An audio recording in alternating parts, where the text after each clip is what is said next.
और अब रायपुर से बड़ी खबर है, जहां जीएसटी 2.0 काउंसिल की बैठक होनी है। बता दें कि 3 और 4 सितंबर को यह बैठक होगी। वित्त मंत्री ओपी चौधरी भी इस बैठक का हिस्सा बनेंगे। जनता के हितों वाला फैसला होने की बात यहां पर चौधरी की तरफ से कहा गया है बयान में। बड़ी जानकारी आपको दे रहे हैं। जीएसटी 2.0 से जुड़ी हुई जीएसटी 2.0 काउंसिल की बैठक होनी है। 3 और 4 सितंबर को यह बैठक होगी, जिसमें वित्त मंत्री ओपी चौधरी भी शामिल होंगे।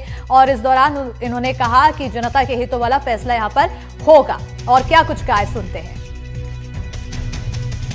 बड़े रिफॉर्म्स की दिशा में भारत सरकार और जीएसटी काउंसिल आगे बढ़ रही है और उसी संदर्भ में 3 और 4 तारीख को जीएसटी काउंसिल की बैठक है और उसके लिए हम सब तैयारी प्रारंभ कर चुके हैं और सकारात्मक दिशा में भारत देश की जनता के हितों के लिए, रेट कम करने के लिए और इकोनॉमिक रिफॉर्म्स के लिए, दोनों दृष्टिकोण से आदरणीय मोदी जी के मंशानुरूप जीएसटी में बिग टिकट रिफॉर्म्स इंट्रोड्यूस होने जा रहे हैं, जिसका अर्थव्यवस्था को भी बड़ा लाभ मिलेगा, लोगों को भी बड़ा लाभ मिलेगा, चीज़ें सस्ती भी होंगी और इकोनॉमी में कंजम्पशन भी आगे बढ़ेगा और तीव्र आर्थिक विकास के लिए मददगार होगा।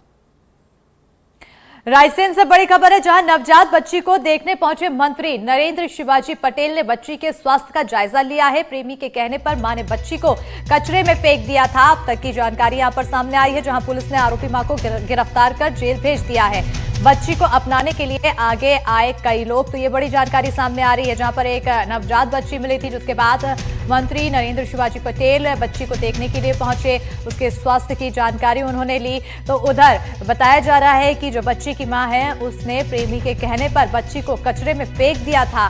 तो पुलिस ने आरोपी मां को गिरफ्तार कर लिया है, गिरफ्तार करके जेल भेज दिया गया है। उधर बच्ची को अपनाने के लिए कई लोग सामने आ रहे हैं। एक मानवीयता का चेहरा यहाँ पर उजागर हो रहा है।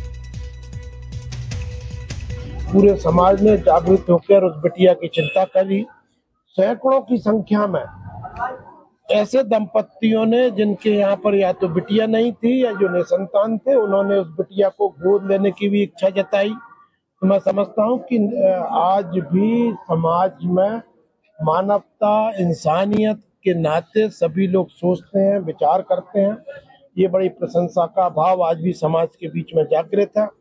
मैं अपने पुलिस को तथा प्रशासन को भी बहुत बहुत साधुवाद देता हूं कि जिस तत्परता के साथ में, सजगता के साथ में और बुद्धिमत्ता के साथ में उन्होंने काम करते हुए और उनको भी खोजने का काम किया है और बड़ी संवेदनशीलता से पूरे मुद्दे को उन्होंने टैकल किया है।